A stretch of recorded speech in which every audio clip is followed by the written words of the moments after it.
আসসালামু আলাইকুম। এখন আমি আছি হচ্ছে হরিরামপুর উপজেলা, মানিকগঞ্জ জেলা।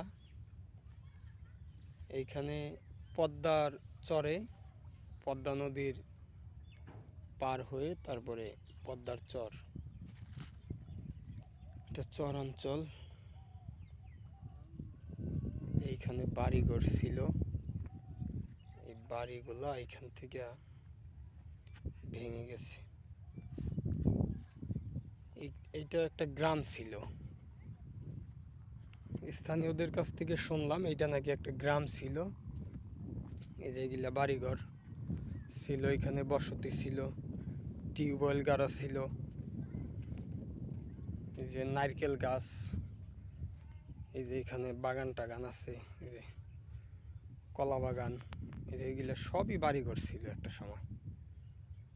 তো পদ্মার যে ভাঙনি হরিরামপুরের, যেটা আপনার বর্ষার সময় ভাঙে, এখন তো আর ভাঙে না, এখন হচ্ছে গিয়া পানি নাই, পানি কমে গেছে, এর কারণে এখন আর ভাঙে না। এটা হচ্ছে বর্ষার সময় ভাঙে, ভাঙতে ভাঙতে এই গ্রামটাই নাই হয়ে গেছে। এটা টোটালটাই গ্রাম ছিল, গ্রাম নাই, এখন গ্রামটা নাই হয়ে গেছে ভাঙতে ভাঙতে। এই যে এটা টোটাল, এই যে এটা টোটালটা গ্রাম ছিল। ওই বলে না, পদ্মার এপার ভাঙে ওপার গড়ে, এই যে এপার ভাঙছে ওই পার গড়ছে। এই যে ওই দূরে দেখা যাইতেছে ওইটা আবার গড়ে উঠছে, কিন্তু ওইখানে কোনো বসতি নাই, ওইটা শুধু চর জাগছে, ওই পারে কোনো বসতি নেই। এপার ভাঙিয়া ওই পারে গড়ছে।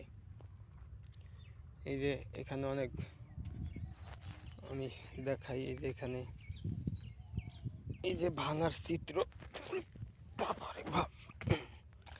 এই যে এগুলা গাছ ছিল, এই যে বড় বড় গাছ, এই যে এগুলা অনেক বছর পুরনো গাছ ছিল, অনেক বছর আগে। যে এটা সম্ভবত এই যে একটা অনেক বড় গাছ কাইটে নিয়ে গেছে, যে এটা ভাঙায় পড়ে গেছে।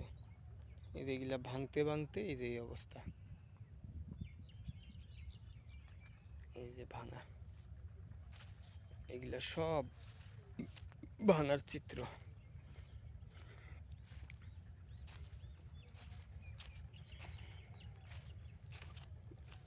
সেগুলা ভাঙছে, এগুলো সব বালু মাটি।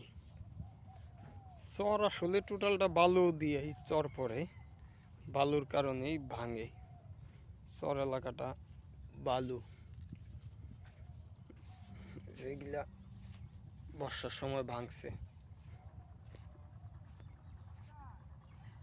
ভাঙুনি, এই যে বর্ষার সময় ভাঙছে এগুলো সব।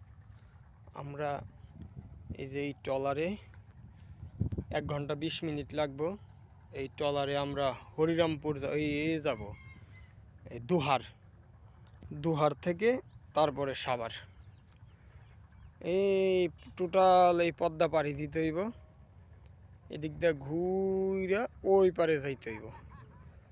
তারপরে হচ্ছে গিয়ে ওই পারটা দুহারে গেলে তারপরে দুহার হয়ে মানিকগঞ্জ হয়ে যাইতে পারম, আবার ঢাকা হয়ে যাইতে পারম। এই হচ্ছে গিয়া পদ্মার চরের চিত্র। পদ্মার মানুষ এখানে বসবাস করে, খুব কষ্ট আসলে এখানে থাকা। আপনার 4:30টার পরে আর নৌকা পাওয়া যায় না, লাস্ট 4:30, 5টা, তারপরে আর নৌকা পাওয়া যায় না। তারপরে যদি কারো বিশেষ কোনো দরকারে হসপিটালে যাইতে হয়, যদি বিশেষ কোনো প্রয়োজন হয়, তাহলে এই ছোট নৌকা, এই যে এই ছোট নৌকাই একমাত্র সম্বল। এই যে ছোট নৌকা, যে এইখানে বাড়িঘর ছিল, এই বাড়িগুলো নাই, আগেই ভয়ে এই বাড়ি ভাঙিয়ে নিয়ে গেছে, সরাই ফেলাইছে বাড়িঘর। এই যে নাই এই বাড়িগুলা, এগুলো সরাই নিয়ে নিচ্ছে আগেই, কারণ এইবার বর্ষায় ভাঙতে ভাঙতে এই পর্যন্ত চলে আসছে, আবার আগামী বর্ষায় এইটুক নাও থাকতে পারে। এর কারণে আগেই এই গ্রামের মানুষগুলো সইরে গেছে, পশ্চিম দিকে সইরে গেছে।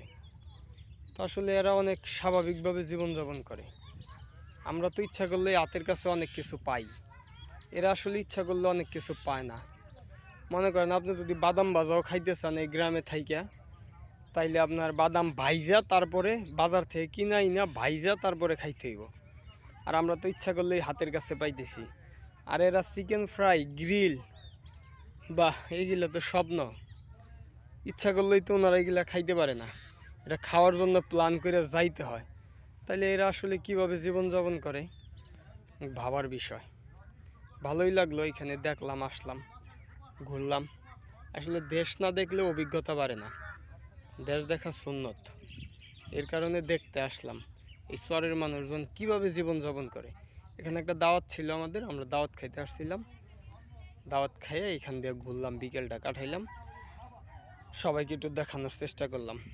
ভালো থাকবেন, আসসালামু আলাইকুম।